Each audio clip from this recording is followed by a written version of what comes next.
episode 329 of the Confidence in the Klutch podcast with Donald Nelson on the Confidence in the Klutch network. Click the bell for notification of new content when I drop on YouTube, y'all.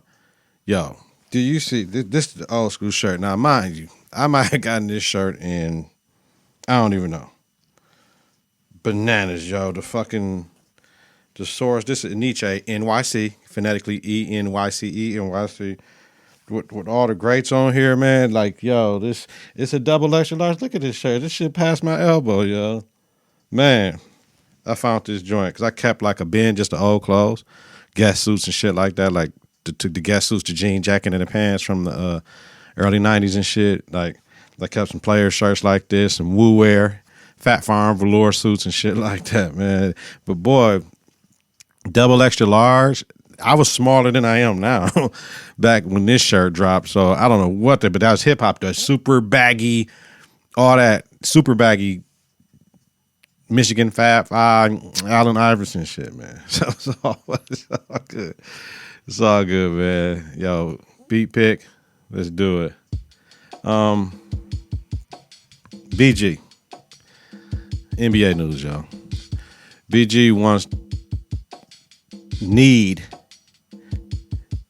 asked for a requested, got it, to take 2 games off on a road trip to focus on her mental health. Take all the time you need, BG. We love you. Got to do what you got to do. Everything she's gone through in the past, year and a half? Yeah, she might just need to, some stuff may just get to her at the certain times. You never know what's going on personally in somebody's life, so shout out to BG. We got you, BG. Monday, Mark Jackson? ESPN laid off Mark Jackson? Huh? Yo, man, this shit ESPN doing cannot all be about money. It has to be about people that they don't want around no more, because this shit don't make no sense. People that have said some controversial things or something like that, because you laying off Mark Jackson? Huh? New direction, yo. Everything can't be about the money. So Jeff Van Gundy, part of the Dream Team with Mike Breen first. Now Mark Jackson. So the Dream Team is no more. Mike Breen is the last man standing. Reportedly, Doc Rivers and Doris Burke will replace Jeff Van Gundy and Mark Jackson. I loved Doris Burke when she called games. And back when Doc Rivers was calling games before he got back into coaching, I was loving Doc Rivers too. But come on, B, y'all just getting rid of the Dream Team though. That's like the best team on TV. The way they break shit down and how critical they are of everything. It ain't critical of the players, critical of the league, critical of the coach, critical of the officials, especially Jeff. Like I said, Doc Rivers and Doris Burke, you can't talk bad about them. Man, appreciate your position while plotting your promotion. They just came right in. Both are great at what they do, but damn, Mark and Jeff. Jeff won the coach, criticizing the leagues and officials for reportedly reasons Jeff was let go. Like, Jackson was reportedly going to be moved to the B team with Mark Jones. B team, he on the A team. So y'all just saying Doc Rivers got all this damn power. Because really, if we replace Doris Burke in Jeff Gundy's role, Mark with Doris Burke, that should have been fired. Man, Jackson reportedly is going but with him going to the B team, they like, fuck that shit, because they like JJ Redick and Richard Jefferson. Like, man, yo. Hopefully it works out for ESPN with all these changes they make, man, because shit is really bad over there at the Disney Corp that they got to make all these changes to cut salary. Man, Breen, Burke, and Rivers. All right, then we got to roll with that, man. Let me know what y'all think in the comments, man. It's going to work, but it ain't. We just got to get used to it. But, man, the Dream Team, man. Spence Crawford. In my big ass shirt. We got Easy E on this bitch. We got a couple pot covers. We got Biggie. We got Snoop. We got Nas. We got Lauryn Hill. We got, who is this? Missy and Timbo the King. Man, Easy E. We got plenty of people on this motherfucker. I think I said Easy twice though. This shirt crazy. We talked on Saturday pod before the fight about how Spence was confident, not arrogant in everything he was saying. And I said, Crawford's either scared or he is so even keel right now and chill that he know what the fuck he gonna do and he gonna let his shit talk in the ring. And Crawford did what I thought he was going to do. Like 3 knockdowns, all clean as fuck, right? The first one I thought he slipped in the second. He ain't slipped. He got caught. Wow. Like that shit pushed his ass back. And then twice in the 7, man. When the ref stopped the fight on the 9th, in the 9th round, Spence took like 6. Bow, bow, bow, bow, bow. And they slowed that shit down. Bow. Then he like missed one on the 5th, like in the 6th, and bow, bow. Like, oh man, with no punches thrown by Spence. Referee had to get in there. He had to protect that man. And we know what every boxer does. Dave was like, why? When the ref stopped, why? Shit, he had to say that. All boxers do that shit when the ref stops a fight. Spence's face was fucked up. You know, he had all these surgeries and shit, man. Man, you want to see a fight, you don't want to see nobody look like that. Now, the look of his face might not have been the pain he might have been feeling, but we were feeling the pain because his shit was, man. Post-fight, in the ring, the class Terrence had, the class Errol Spence had, always is legit. Spence's speech was slurred, like he couldn't even talk. You know, he already got that deep down South Texas drawl though, but man, it was hard to understand that brother, and it was a little slurred, supposed to when you're getting rocked like that. But you know, this rematch clause and the weight for the winner they can pick, there's no way in hell. There's no way in hell a rematch clause should happen or will happen, and they fight in December. There's no way in hell. Not what we saw. Unless something come out that Spence was injured or something like that. That shit just didn't look like it's going to go a different way. Like, Spence wasn't even, I mean, he had his times when he caught Crawford, but man, that shit was, man. Not at 154. So now we go, man, stop it, man. A few more pounds, a bigger Crawford now. Whew. And Spence want to move up to 154. Like, man, listen, the fight was at 147. Shout to Bud, man. More money is coming his way. Like, now he got other cats he can fight if we go up to 154 and all that. Man, Bud got like 4 belts, 5 belts right now. Man, can't nobody see Bud pound for pound best in the world, baby. Eminem walked him out without rapping, huh? Shout out to the motherfucking soon-to-be undisputed welterweight motherfucking champion of the world. Like, you know what I mean? He said like 5 words. I said way more than him. And then he didn't walk him all the way to the ring. It's crazy but dope. But him do his shit his own way. I don't have to do what you young rappers do. I don't have to do what other rappers do. I wonder if M ever brought out anybody at the boxing match. Let me know in the comments, y'all. But M did it his way. I'm going to walk out. I'm going to say something. They're going to play my song. And M might just didn't want to perform that song as well. So, you know, I doubt if it was anything where Crawford couldn't afford to have M walk him out. Hell no. Somebody would have paid for that shit for Bud, though. Good fight, though. All right. Travis Scott, Utopia. We'll talk about it. Told y'all I listened to a little bit of it, and I listened to a lot of it. First Travis Scott album I listened to in a while. Well, shit, he hadn't dropped in like 5 years anyway, so he'd do a few features here and there, but sonically, it's amazing. Like the sound, being in this, especially in the studio with proper monitors and the sub I have, like I'm privileged to listen to it that way. Listen to it in, you know, the best way to listen to albums most times in the car because the sound's in the car, you in an enclosed space. But yeah, in the car, but I hear everything because my Atom Audios give me a lot of information, and with my KRK sub, yeah, I'm in the sweet spot here. Regular sound system do the album an injustice. Production is really Trump tight to the T. Like, you listen to this shit, and me be a hobbyist and enthusiast, a beat maker on the road to becoming a producer. You hear things you want to try, but it's like that shit is so over there. Like, yo, that different mind and where we going with the project is like amazing. I've always been a Timberland fan with the songs changing at the end to a different beat and going into another song. I've always loved that. Travis Scott does that all the time, and those can be like 2 different tracks and shit. Like even other rappers do that shit, like Drake and 21 Savage, Her Lost album, they did on the first song on the motherfucker. Like different rapper, different beat. Let's go ahead and rap and bust this shit. I love producing like that. This album sounds like a Yeezus, Pablo, Travis Scott big mashup. So my thing is, where was Ye at then? Why Ye ain't on the album? You know what I'm saying? They got beef? I expected Deluxe with Ye on there, you know what I mean?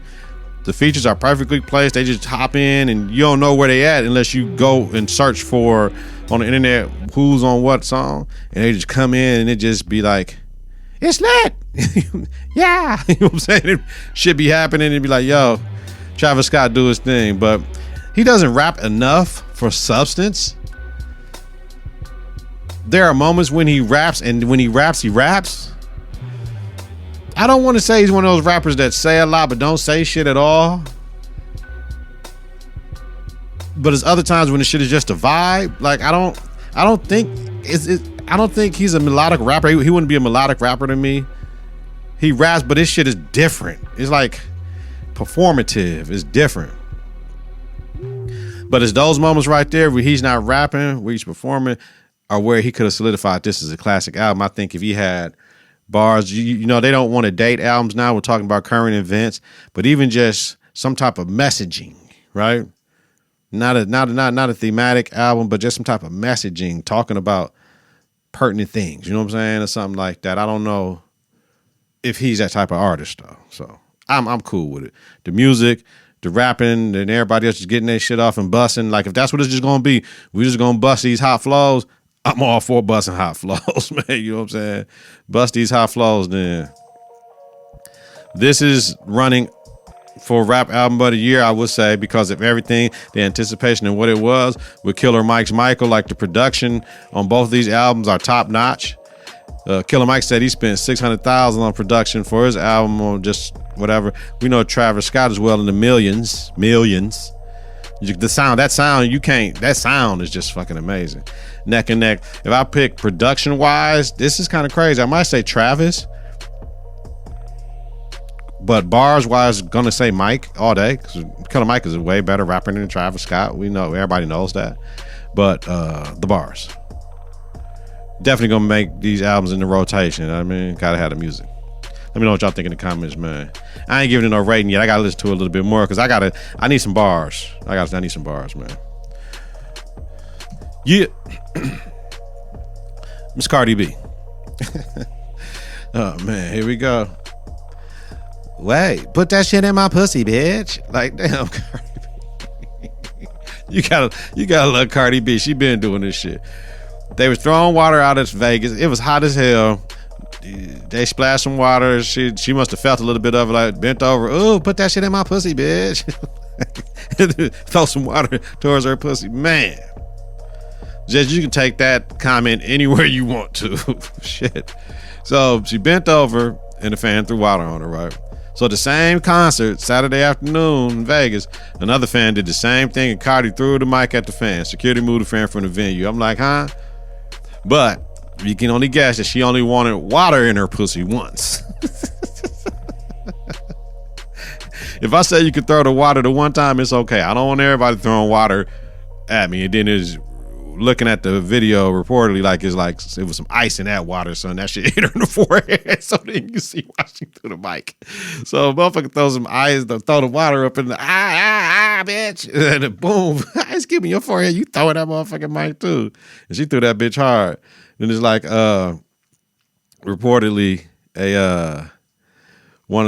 somebody that was next to the woman that got hit, the mic ricocheted off her and hit another woman, went to the authorities and tried to file a report on Cardi. Like, man, that's crazy.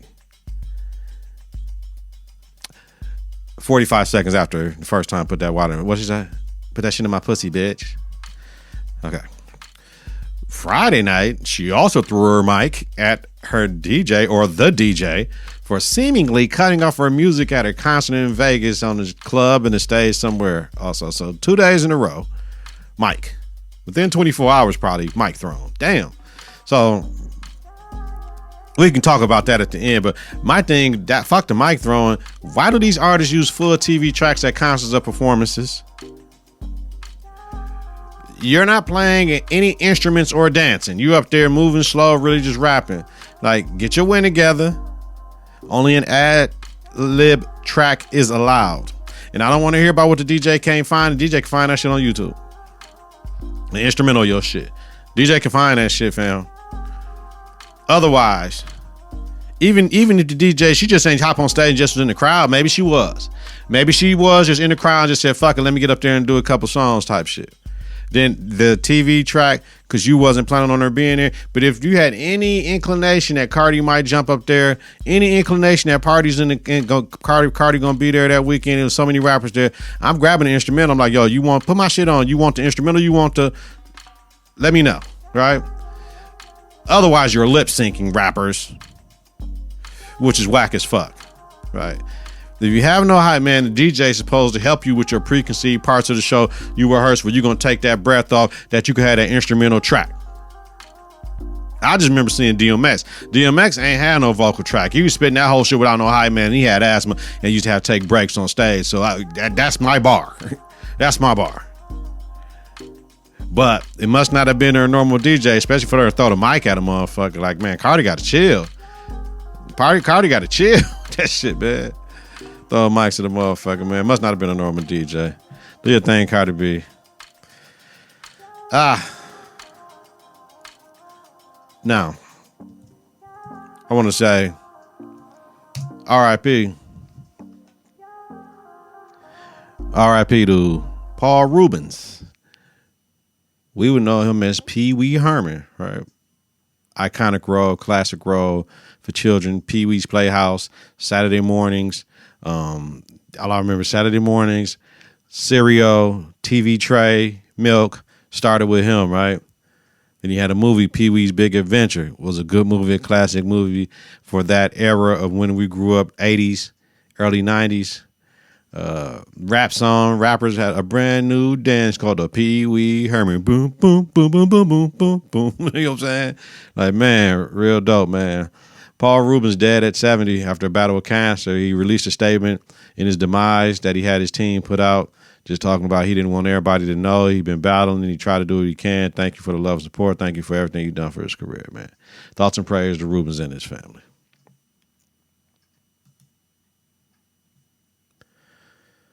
Quick ones. I only got, two? Shit. They cloned Tyrone. All right, we can talk about it. They cloned Tyrone. I watched 20 plus minutes of the movie. I couldn't get into the dark down south shit. And when I say dark, it's like the underworld of the down south shit and be seeing how shit be going on. I couldn't get into it right at that point in time. Queen and Slim and P Valley may have put me in a different place when it comes to the down south, the dark shit and how that shit go. Plus the movie was shot dark. That's what I want to say. It was shot very dark and maybe it was too late for me to watch that movie because I started watching after the fight on Saturday and I was already lit. So therefore, that's what it is. Straight up. So I will watch it by next pod though, because everybody keep talking about it like they cloned Tyrone. So I just want to see, but Daniel Boyega, Jamie Foxx, you know what I mean? I'm trying to recognize people. It's so dark, I couldn't even see people, you know what I mean? Alphonse Nicholson, you know what I mean? Like I'm looking like, yo, what is that? Is that? So we'll see. I'll tell you. We'll talk about it. We'll talk about it. Initially, I'm like, no, I don't want to watch this shit, though. So I'm going to give it a chance. The Chi returns this Friday on Showtime. This is season 6. Due to the writer's strike and not the actor's strike, the writer struck first. They had 8 episodes done. So what they're doing is splitting season 6 up into 2 parts. One part, 8 seasons, 8 episodes. Sorry, one part, 8 episodes. Second part, 8 episodes. I believe this is it for the series. If they haven't announced it yet, final season. All things The Chi will be talked about on the Chi Reverberation podcast on the Konfidence and Klutch Network.